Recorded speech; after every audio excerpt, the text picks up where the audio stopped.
Good morning. Welcome on this beautiful spring day. My name is Scott England. I'm a member of this congregation and a member and newly elected president of your board, and today also wearing the additional cap of moderator and choir member. So, you know, like so many of you, multiple hats, multiple jobs, all for the good of this church.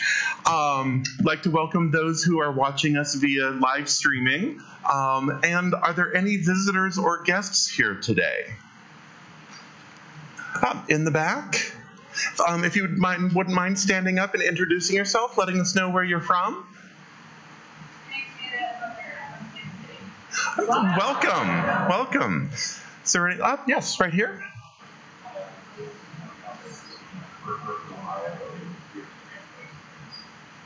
Right, welcome. Do any members have a guest or visitor with them that they'd like to introduce? Okay, well, welcome very much. This is a special service today. We're celebrating our 150th anniversary as a church. So please stick around after the service. There's going to be a special celebration out on the patio and some refreshments afterwards. So please stick around. Good morning. Happy anniversary. I'm Anthony Edwards. I'm the music director here at All Souls, and I want to thank you for being here, and I want to thank this choir for being here today. This is past their normal time. It's swimming pool season, so they're not really supposed to be here, but they agreed to be here for this big celebration. I want to let you know this morning we're singing all music that is written by either members of this congregation or great friends of this congregation. The intro this morning is written by our own Mike Matthews. And it's his beautiful setting of the Eileen Carpella's A Place of Meeting. And it was written for the building dedication of Ann Arbor, Michigan. So it's apropos that we sing it today for our anniversary. The offertory today is written by our own Jack Phillips. A celebration of Unitarian Universalism and what it means to be one of us. And we're very, very excited today to unveil our new hymn commissioned by us for our 150th anniversary, written by Jason Shelton. He wrote the music, and our own Reverend Kendall Gibbons wrote the lyrics. And we're happy to unveil that today. So thank you. Thank you for being with us.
So again, good morning and welcome on this very special day. Happy anniversary, All Souls. In case you happen to be visiting us today for the first time, we are delighted that you are here, but you should be warned that things are going to be a little different from usual as we celebrate the 150th year since our founding on June 2nd, 1868. We always love having guests. It's just not quite always this much of a party. This is, of course, certainly a day of rejoicing. The endurance of any institution or community over the generations for a century and a half is cause for amazement and excitement in this disposable world. It is also a legacy for which we here today are now responsible. As other people once planted the seeds so that this congregation might be here now for us to find, we of the present have an obligation not just to preserve, but to nurture this place so that the same kind of community in its best possible form will be available for future generations. There are many poignant memories to share and many hopeful dreams for the future to embrace, much to be proud of and much to anticipate. But right now, just for a moment, I invite you to set aside all the hoopla and enter together into the place of honest reckoning, where pride and envy alike are silent, where we stand before the grandeur of our ideals in all our human hopes and fallibility and gratitude. Something greater than selfishness summons us. Something larger than our individual possibilities invites us into covenant. An enduring suspicion that we could each be wiser and more loving than we are, and together build a world more worthy of our best endeavors. That same suspicion whispers that each of us is made for liberty and dignity and wholeness from out of the same creative source of universal energy, and that in the end we are received into a common destiny with the love that we have given and accepted and returned and left in the world as the only meaningful measure of our days. Somewhere within each of us, an endless fountain of gratitude and praise is flowing. Sometimes in the salt tears of sorrow, sometimes in the sweat of our creative work and our labor for justice, sometimes in the blood of sacrifice for the common good, sometimes in the wine of celebration and the words of rejoicing, sometimes in the still water and silence of reverent wonder. Dearly beloved, we gather here in the presence of those selfless ideals, that yearning for wholeness, that awareness of mortality, that reverent wonder, that everlasting gratitude and praise. We gather here in the covenant community of memory and promise, as they did who came before us, as they will do who follow, in our common humanity. May what they have bequeathed from the past be to us a blessing that we receive and honor. May what they inherit from our hands be to the future a blessing that offers vision and strength for a journey greater even than our own. Arise, all souls, into love's abundance. Weave a world that is glad and whole. Rise again to the promise of freedom. In wisdom, arise. In struggle, arise. Sing the kinship of every soul. In this aspiration, we kindle our chalice flame, as every week, as in our many kindred UU congregations around the globe, as in the hearts of all who hold dear the promise of peace and justice, of growing light and greater good here in this world.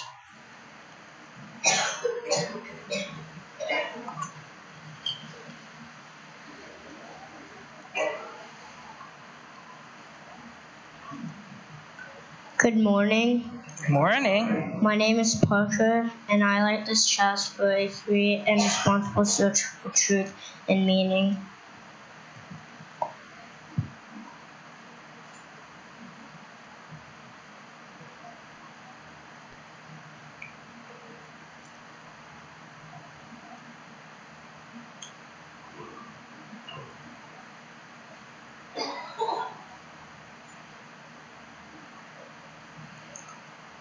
Thank you, Parker. Now let us rise and body or spirit and speak once again the words of our community's covenant. Together we affirm, goodwill is the spirit of this church, and service is law. This is our great covenant, to dwell together in peace, to seek the truth in love, and to help one another. And would you remain risen for our opening hymn?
I'm happy to be able to bring you a few words of greeting from my friend and colleague, the Reverend Susan Frederick Gray, President of the Unitarian Universalist Association.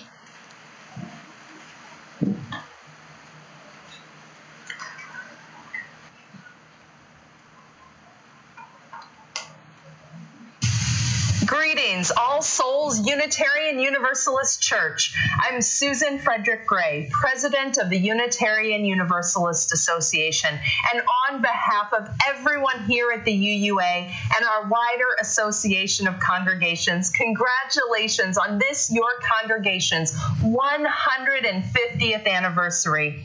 150 years. How things have changed in that span of time.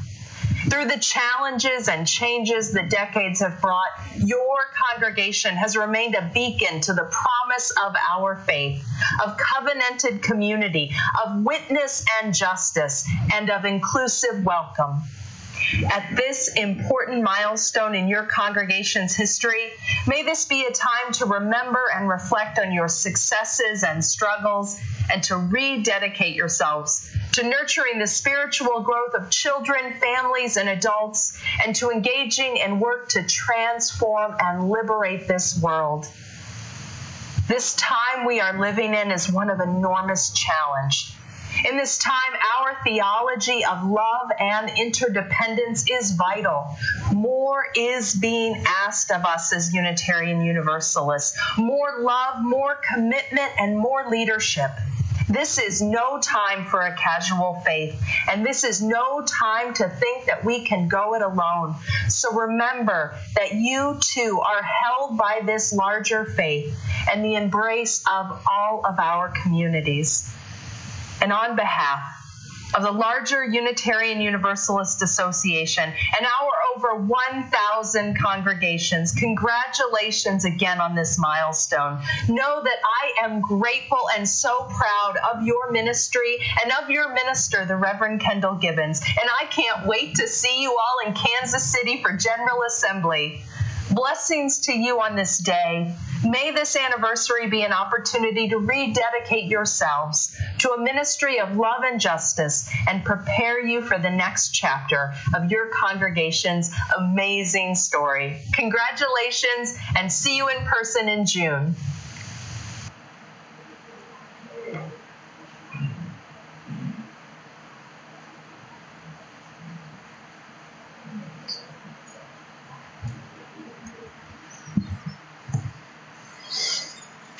We are in the midst of a revival of the Poor People's Campaign that Martin Luther King Jr. started 50 years ago with the Memphis sanitation workers. One of the primary principles of the campaign is, we believe that people should not live in or die from poverty in the richest nation ever to exist. Blaming the poor and claiming that the U.S. does not have an abundance of resources to overcome poverty are false narratives used to perpetuate economic exploitation, exclusion, and deep inequality. We are currently in the midst of the 40 days of moral action taking place in state capitals all over the country. People of good faith and conscience are siding on the side of justice and on the side of the poor to say that we will not tolerate injustices of a nation that does not take care of its least of these. Every week there is a different focus for the Poor People's Campaign messaging. And this week, I was asked to consider why healthcare and environmental justice are the focus. I found a few helpful statistics. First, let me just say that Flint, Michigan still does not have clean water. Secondly, many municipalities have begun to privatize their water systems, even though they charge 59% more per water unit than public systems. As a result, nearly 12% of U.S. households face unaffordable water bills. Tens of thousands of households have had their water shut off due to non-payment, precipitating homelessness, child removal, and a host of medical problems. Many households lack access to complete plumbing. Of the 20 counties with the highest percentage of households lacking access to complete plumbing, all were rural, and 13 had a majority Native American or Alaskan Native population. In a bold and clear summary, the Poor People's Campaign sums it up like this. The truth is that our policies have not fundamentally valued human life or the ecological systems in which we live. Instead, it has prioritized private, corporate, and financial interests over our precious natural resources. When thinking about the Earth, it is so easy to think about it from a particular vantage point. And even if we are trying to think big, we are still so limited. I thought that the best way to wonder about the health of our planet would be to hear a few quotes that explore what it means to see the Earth from a different perspective. Once a photograph of the Earth taken from the outside is available, a new idea as powerful as any in history will be let loose. Sir Fred Hoyle, 1948. As we begin to comprehend that the Earth itself is a kind of manned spaceship hurtling through the infinity of space, it will seem increasingly absurd that we have not better organized the life of the human family. Hubert H. Humphrey, 1966. You develop an instant global consciousness, a people orientation, an intense dissatisfaction with the state of the world, and a compulsion to do something about it. From out there on the moon, international politics looks so petty. You want to grab a politician by the scruff of the neck and drag him 250,000 miles out and say, "Look at that, you son of a bitch." Edgar Mitchell, Apollo 14. It truly is an oasis, and we don't take very good care of it. I think the elevation of that awareness is a real contribution to saving the Earth. Dave Scott, Apollo 9 and 15. And when we really look at this, who do we think would be most affected by the increasing cost of healthcare and by the ecological devastation that we perpetuate here on this Earth? I'm so grateful for the Poor People's Campaign, and I hope you all get involved. Please join me as we sing the children out to their classes.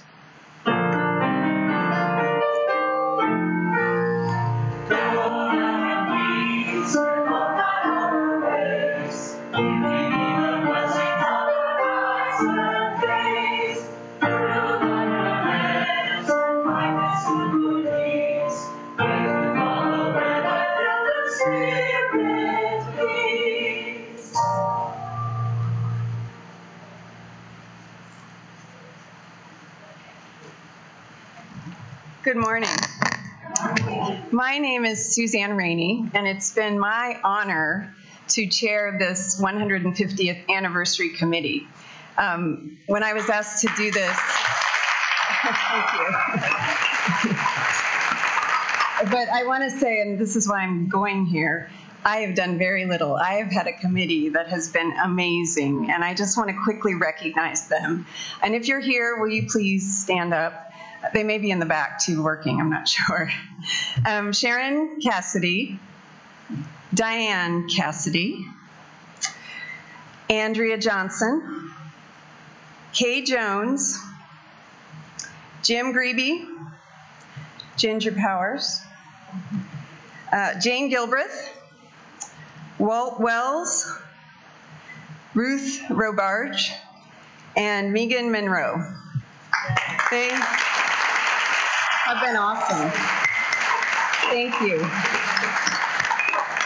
But there are lots of other people who've been part of this year, which has actually stretched a couple of years before that, planning. And one of them is Cynthia Butcher. I'm going to tell you about now. I guess it was in September, we had a big birthday party in here, and many of you are here. And if you'll remember, the walls were lined with T-shirts with different social justice messages. We took all those down, and we thought we need to do something with those. So Cynthia graciously agreed to make 3 different quilts that we are going to now raffle off. We're very excited about that, and she's going to help me. So we'll do start with the green one. The green. Green. And I'm going to hold it up. I think everyone's seen this. Isn't that fun? Thank you to everyone who donated their T-shirts. There were some really nice prints out there. Okay, Scott, pick one.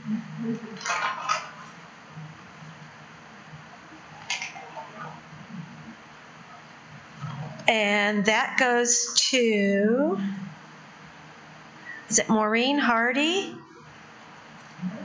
Is that what that says? It looks like it. Yeah, Maureen Hardy. Okay. Well, we have her phone number, thank goodness, so that'll go to her.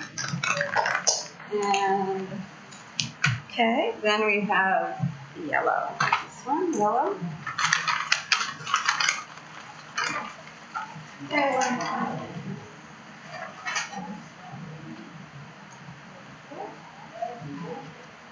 Okay, the yellow quilt goes to, I can't read that signature. I'm not a help today. Oh, George Baggett. There you go. Glad you know those signatures. And one more.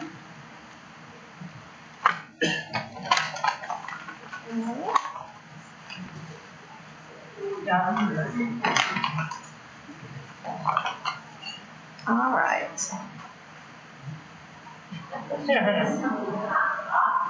I don't want to be accused of favoritism.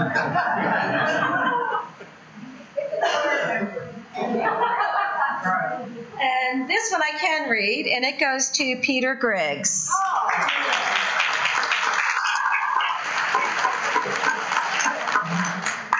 And one more quick thing. Switch places. Cynthia also made this pillow, which is going to go to Romania, to our partner church there. Yeah. You got those. I got that one.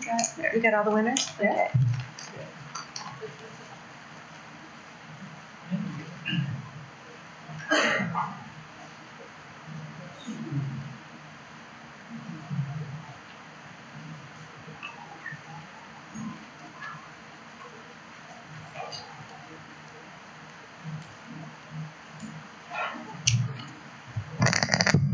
Good morning.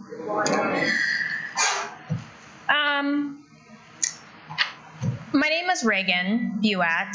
I am the newly elected Vice President of your Board of Trustees.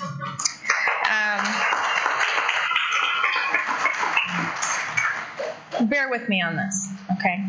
Ancient Greeks philosophized that there were 4 elements: earth, air, fire, and water. I'm sure you're all hearkened back to your classics studies. We've even kept to these 4 elements when describing signs of the zodiac. Mine, Capricorn, is an earth sign, by the way. Here at All Souls, we've had some experience this past year with these 4 elements. We were temporarily out of water service a few months ago. In fact, right before I did the last one of these. We've literally moved the earth as we've prepared for our elevators installation. We're currently managing through some summer air as we await the AC's reboot. And if you indulge me, we can liken fire to electricity, and we will be without that particular element in the coming days as we upgrade and replace our electrical system. Indeed, All Souls has experienced uncountable joys and triumphs at the hands of these elements over the past 150 years. So where am I going with all this? As I begin my 2nd year on the board, I have had the privilege to observe dedicated and conscientious decision-making made easier by the options made possible by the dedication and generosity of our congregation. Greek philosopher Aristotle added a 5th element, the ether. He added it for the immutable heavens. Eastern philosophers, too, added a 5th element, and if you indulge me again, I'd like to refer to the movie The 5th Element, wherein the 5th element is love. It is community. And that is what All Souls is to me, and hopefully to you all. And on our 150th anniversary, may we continue moving forward to battle all the elements and embrace all the elements, particularly that of love and community. And with that, the offering will be given and gratefully received.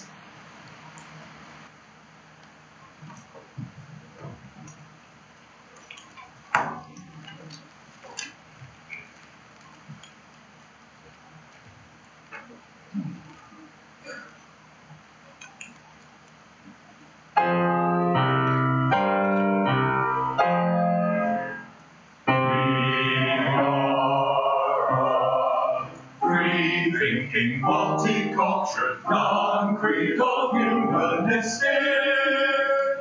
Free-thinking, multicultural, non-creedal, humanistic. Free-thinking, multicultural, non-creedal, humanistic. Unitarian, universalist. Unitarian, universalist. Unitarian, universalist. We are peace-loving, open-minded, welcoming, pluralistic. Peace-loving, open-minded, welcoming, pluralistic. Peace-loving, open-minded, welcoming, pluralistic. Unitarian, universalist. Unitarian, universalist. Unitarian, universalist. We have great respect for human intellect, and its power, to inspire and inspire. We must reject authoritarian dogma. We hate dogma. With some other groups still require.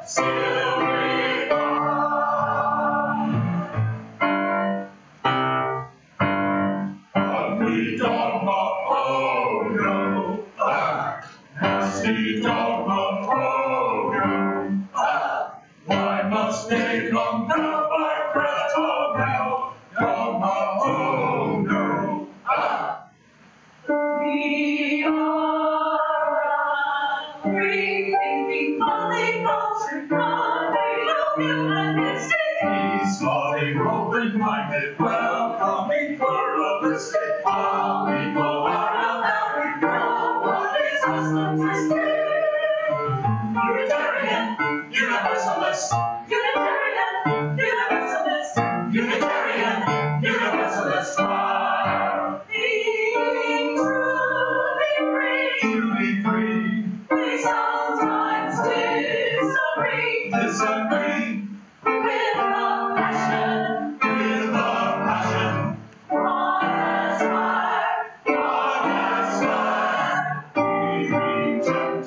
We must reject us and them worldview. Global friendship.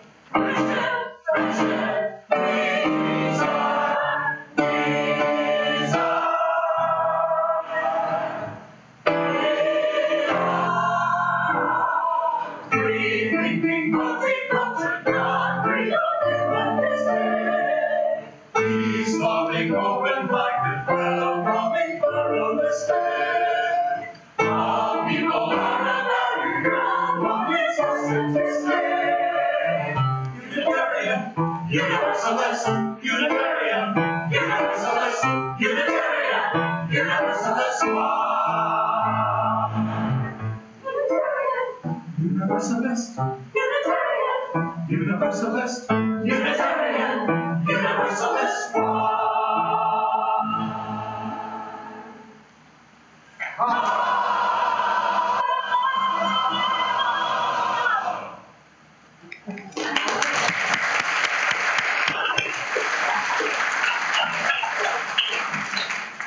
Let's join together in the words of dedication for our offering. We dedicate our offerings and our actions to the mission at the heart of this congregation, to build a respectful, caring community, to inspire personal and spiritual growth, and to create change toward a just and compassionate society. Two of the first projects in celebration of the 150th anniversary of All Souls founding began several years ago, as Suzanne mentioned, in anticipation of this year's events. One was the preparation of a lively new narrative history of the congregation by Jim Grebe and Kay Jones. If you have not yet gotten your copy of Tending the Flame, I recommend it. It is an engaging story. Another project was a collection of video vignettes from some of our long-term members, recorded and assembled by David Haken. We had an opportunity to view the edited program a couple of weeks ago. Today we will enjoy a collection of brief reminiscences from that collection, followed by reflections from some of today's leaders as they envision the next 150 years of mission and community here at All Souls. We begin with words from Lowell Smithson, who we have lost since this recording was made, followed by a three-generation conversation with Josie, Carrie, and Dory Bader, and then some live remarks from Bill Rainey.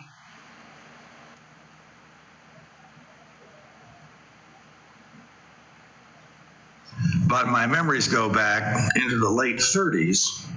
My parents were both Unitarians at that point, and so I came to this church when it was over at the Baltimore location, maybe 100 feet or 200 feet north of Arbor Road on Baltimore. Lester Mondale was the minister at that time. They didn't have much of a church school, so I would sit with my parents and listen to the sermons. I have memories of the choir being small and awful, and even I could tell that at age 8 or 9, as the case might have been. For one story at that point, I did understand that ministers occasionally would use the word hell. So in one sermon by Lester Mondale, he began to say hell quite a bit, and I started counting the number of times he said it. He had a very warm hand as you walked out the door, and as he took my hand, I said, "Reverend Mondale, you said hell 24 times, which doubled him over. And I didn't realize how funny that was, but I have in subsequent years. I value a lifetime here. Friends, oh my goodness, how can I answer a lifetime of memories? And friends and warm relationships. I can't sum it up in one or two sentences.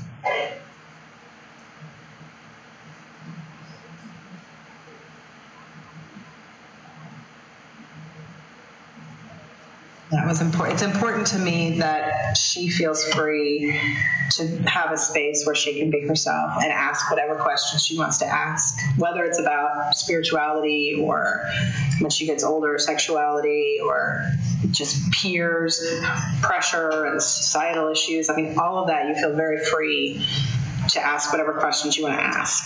And that's something I think our religious education group does so well.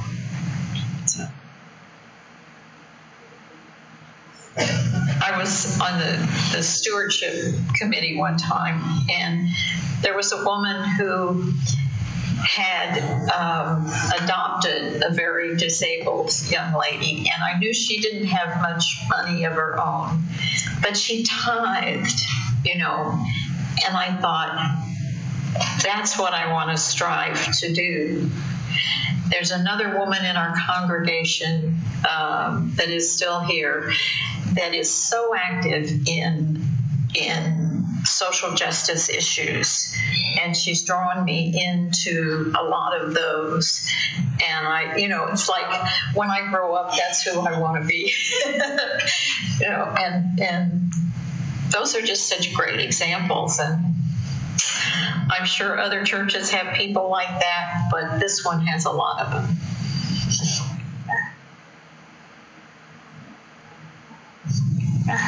This is the church of the open mind.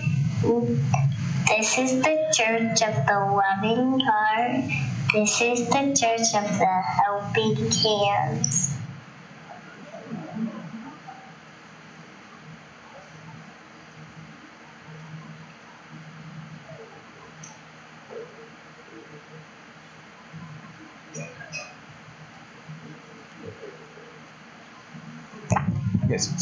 Hi, I'm Bill Rainey. These are our youth that are coming to Boston with us later this summer.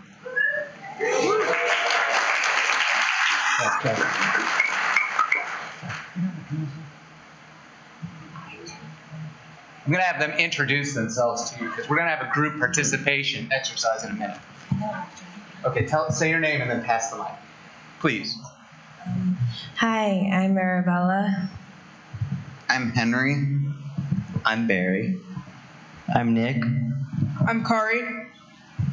I'm Judith. And we actually have 10 youth going and 5 chaperones, so we only have 1, 2, 3, 4, 5 here today, but should be a good representative sample. I've been teaching Sunday school for 10 years downstairs and have seen a lot of these kids grow. Oh boy, cry as always, right? Grow from toddlers to young adults, and it's been very rewarding. And I wanted to touch on 3 of the reasons I teach as often as I can. The first is joy, the second is humor, and the third is hope. I don't know if Ruby Zolo's here today, but she's an example of joy. She is a beautiful, beautiful, intelligent child who I've seen grown up. And she is good friends with my daughter, Charlotte.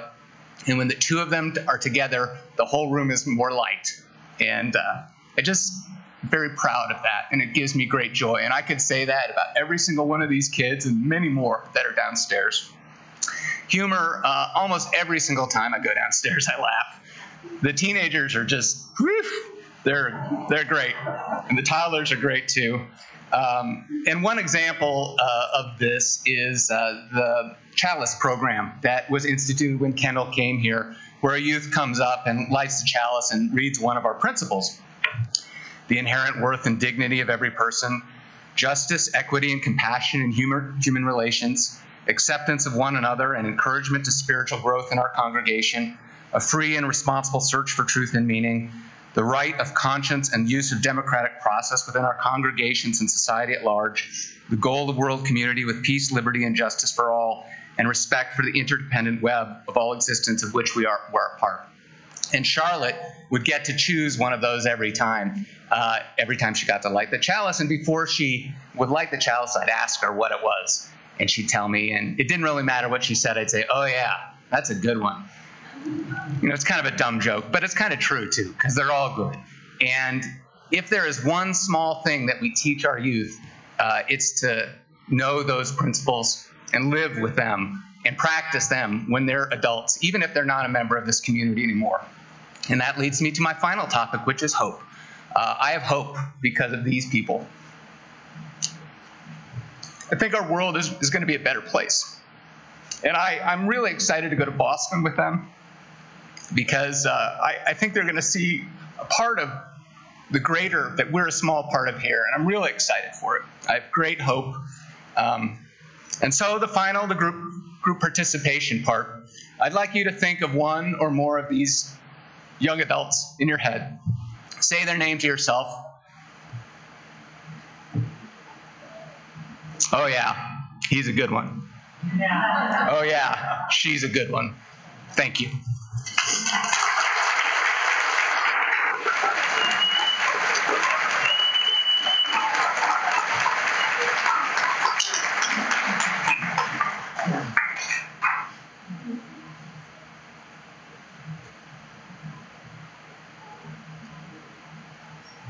Leaders come and go, but we have a community of people here that are really caring and interesting and diverse in lots of ways. And that is the aspect, the people here and the opportunity that I've had to work with them on achieving things, be it putting a meal together, putting mulch in the gardens, making policy decisions, but working with people and getting acquainted with them and sharing ideas. That's been something that's been important.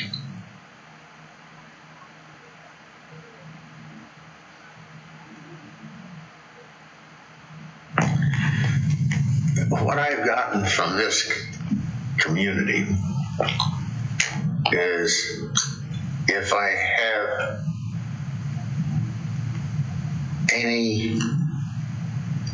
I never ask people what they believe, and I consider being a Unitarian a lifelong search for answers for me. I can't tell other people what to believe, and but I met tremendous human beings here, people that my life would not have been as full without them. We participated in dinners for 8. We participated in bridge. We've had outside social life because of people and with people that we've met in the church. Do we always agree with them? No. But we try not to. I try not to offend. That doesn't make any headway at all, as far as I'm concerned. I think that the biggest thing I can say is that if you want to be stimulated, if you want to think, if you want to search for something that fits your life, this is a great place to do it.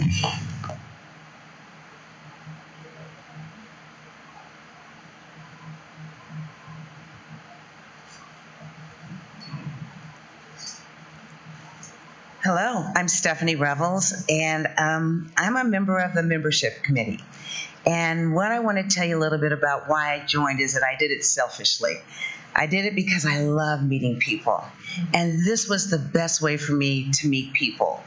And the first time that I was allowed to stand at that table, Sue was with me, and Sue said that she wanted me to be able to say hello to everyone who came through the door. I thought, I can do that.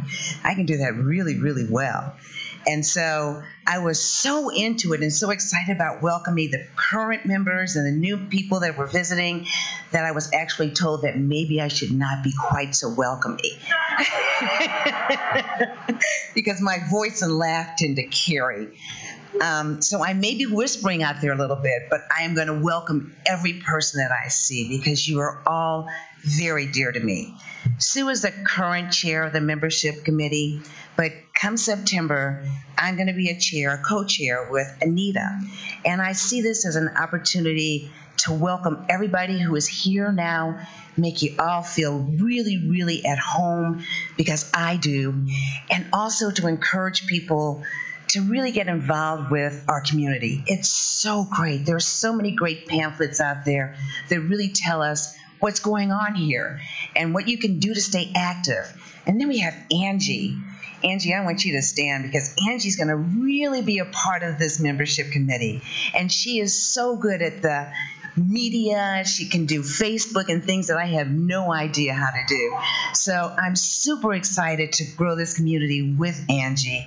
And I think we have a great vision to see this place grow, to maintain, and to be a part of the community and be a really, really part of making people feel welcome as I do, and just see it grow. That's my vision.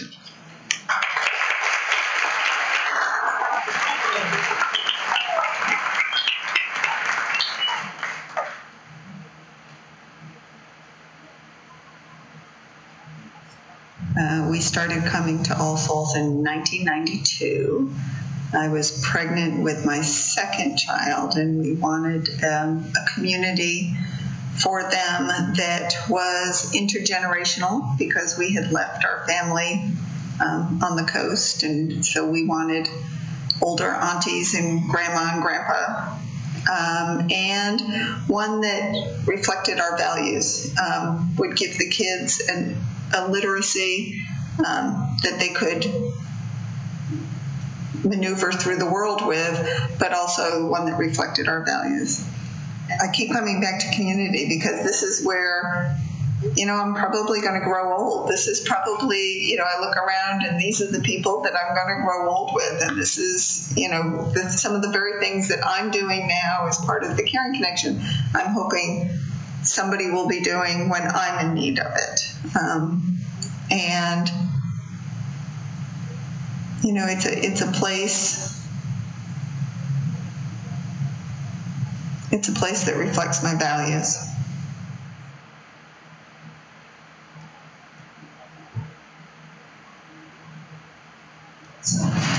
Well, I was here when there was an old house sitting on that block.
Corner. So like GA coming to Kansas City, getting to see what we are a part of the bigger whole, getting to see and meet people from other congregations. I'm excited about that.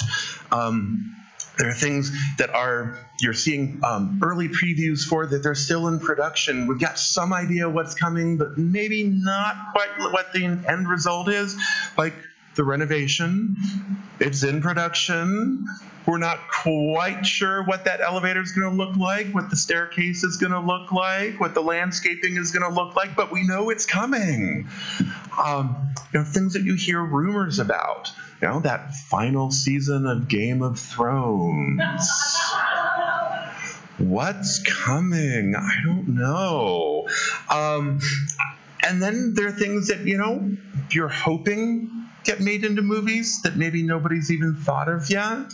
And it might be based on something that you've read or seen, maybe a play, a book. For me, we just finished up a small group that took part in the Beloved Conversations, talking about racial injustice, white supremacy, all sorts of different issues, and what could be our dreams from that. So there's one medium and what might be coming in the future for All Souls based off of that material. And then there's sequels. I've been an OWLS teacher our whole lives for, I think, 16, 17 years now. I'm looking forward to that first time that I teach a kid in junior high OWLS whose parents I taught in junior high Owls. And just like some of those new movies, those kids might not even have been conceived yet, but they're coming. And I think one of the things that I'm most excited about, and this is UUA as well as All Souls and stems from the Beloved Conversation, is the dialogue and the conversations that will go on about the proposed 8th principle. And if you're not familiar about it, the proposed 8th principle states that we, the member congregations of the UUA, covenant to affirm and promote journeying towards spiritual wholeness by working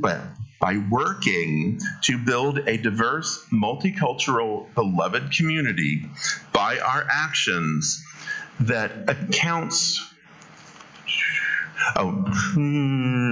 accountably dismantles racism and other oppressions in ourselves and our institutions. So I'm looking forward to that being debated and discussed not only in the UUA as a whole, but also potentially here at All Souls, as who knows when that conversation is going to happen in the UUA as a whole, but it might be coming soon here at All Souls. So keep an eye out for those coming attractions.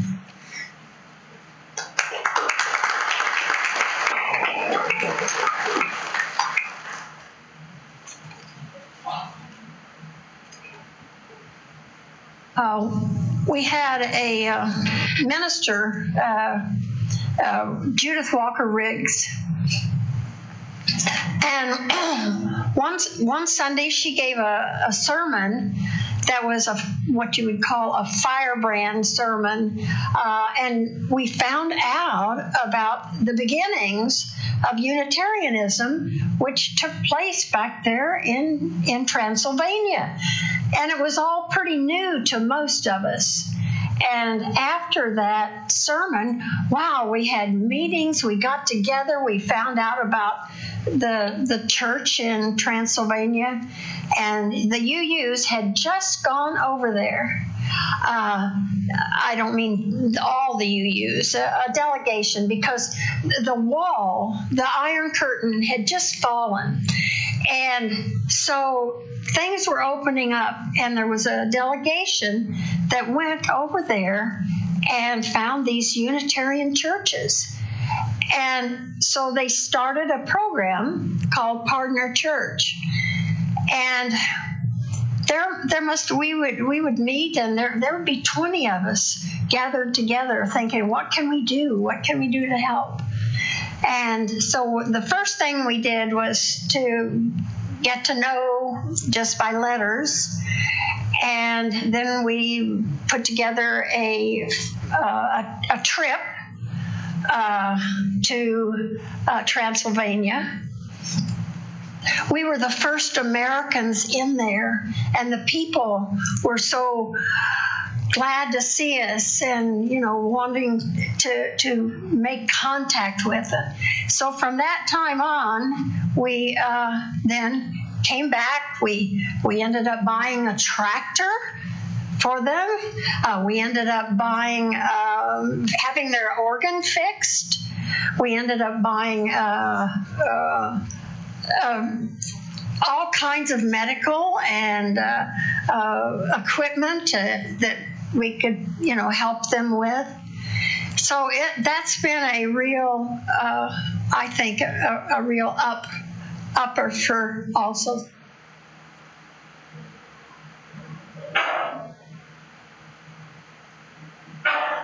I could talk all day about Dr. Bragg. He was one of the biggest influences in my life. I came into the church in 1958, and I'd had all those years of having small children and one car, and my husband traveling a lot. And so all of a sudden my kids were older and I could do other things. And I find I had a rather hungry mind about then, and I came to the right place. This is not what you expect from church, but it's what we got here. We had a scholar, and we'd come out of church just excited and with all kinds of things to think of all week. He was a very complicated man, and he had a voice that could make reading the phone book sound wonderful. But in addition to that, he also had a lot of good things to say.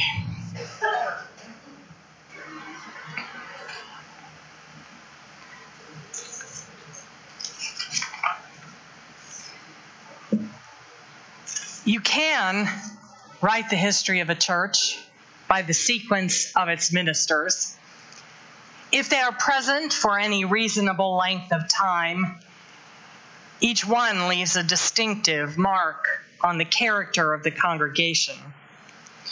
Their arrivals and departures are often the occasion for a variety of strong feelings among the parishioners. But the reality is that ministers do come and go, some for a reason and some for a season, as it is said of friendships. In truth, it is the people, the members, in their continuity and loyalty, who truly create the essence of a religious community. If it is to have an effective mission and a powerful covenant, it is in the hearts and minds and spirits of the people that a congregation's DNA must be nurtured and expressed and spread forth into the world. It is a privilege and a joy to help lead this 150-year-old institution into the future. In my experience, All Souls is supportive toward ministry here and makes good use of professional leaders. As Claudine described, people often take good ideas and run with them. And as Floy mentioned, there's an eagerness for preaching with intellectual depth and thoughtfulness, as well as inspiration and reverence. I hope this pulpit will always be in the hands of ministers who are committed to the life of the mind, as well as to personal integrity and service.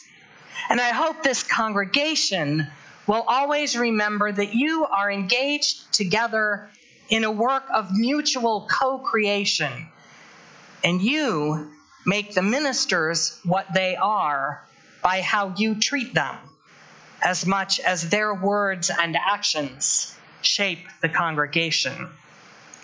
I hope you will continue to choose ministers and interns who will challenge the status quo and invite you into ever more inclusive community and profound connections. I hope you will continue to support leaders who model spiritual maturity and ask us all to grow together in that direction. I hope that ministry will continue to serve you well, as it has in the past, in a vast variety of ways. As I look ahead to the future of this church, I hope for two qualities of community most of all. I hope that we aspire to lead by example and to lead by generosity and abundance. First, I hope that we seek to teach our new members and our children and the larger community around us, not by lecturing or scolding or instructing, but by showing. I hope we teach integrity by showing integrity in action. I hope we teach compassion by demonstrating it in our behavior. I hope we teach respect and acceptance by illustrating it in practice. I hope we teach honesty and accountability by displaying them in the life of this institution. I hope we teach reverence and joy by modeling them together in our daily lives. It never does any good to expect other people to acquire virtues that we are not working toward ourselves. When we covenant to help one another, this is what it means, that we are each making the effort to live our values into the world, and that we are in this project together. Second, I hope we lead from a place of generosity and abundance. And I'm not primarily talking about money. If what we are doing here is mostly waiting for new people to come and bring us more friendship and more energy and commitment, then we are in the wrong enterprise. 150 years ago, the folks who began this community of faith had something to offer the world, some good news about our human capacity for reason and freedom, about our connectedness to one another and the world of nature, about how we could make the common good of our society more just and compassionate for everyone.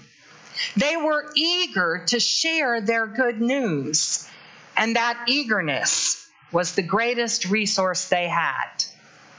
They had a gift to offer, a gift of friendship in the struggle and companionship on the journey. They were also people of both conscious and unconscious privilege, who didn't always know how to think beyond the limits of folks like us. We are still about the business of learning to fulfill their promise more fully and more widely, because the world still needs that good news. Indeed, the world has never needed it more. The world needs institutions like All Souls Church to be generous, to take risks in the service of our convictions, to offer persistently inclusive welcome and radical hospitality as a testimony to the good news we still believe. Our history has been 150 years of preparation for these very days, to meet the world's hunger right now for the message entrusted to us. My own gift to celebrate the start of our next century is, as Anthony said, a new hymn text set to music by my friend and colleague Jason Shelton. Our musicians are going to do the choral version to close our time together here indoors, and then they will lead us outside to dedicate 2 enduring memorials to this landmark moment in this congregation's history. So we invite you to remain seated for the moment, but then we'll ask you to truly arise, all souls, when we're ready to move outside.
And now the choir's going to lead us out.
Thank you for holding the door. I didn't think about that. Just for you.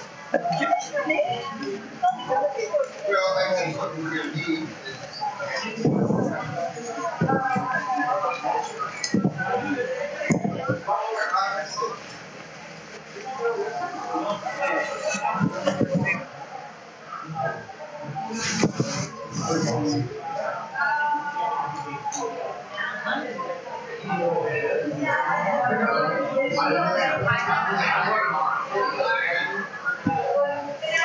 So you, I think, well, no, there's still a few coming. Yeah. Hi. For those who don't know, I'm Chuck Downing. For the last 20 years, my privilege to be.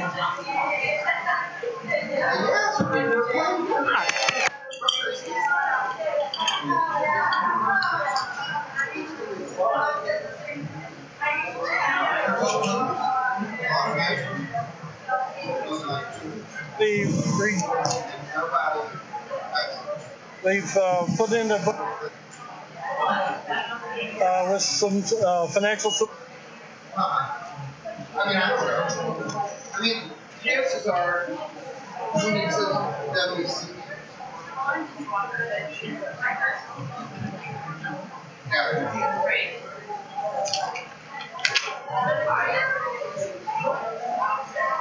Yeah, she just got sent out. I think she was following me.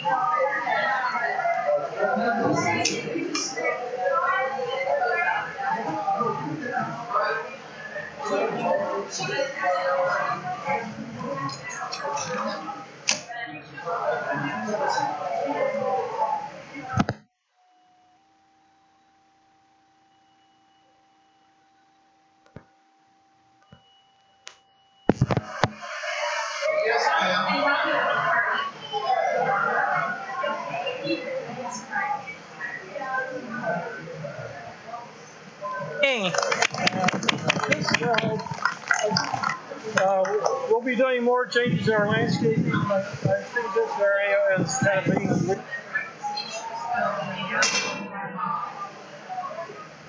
Let's see. So I'd like now to introduce on sketch.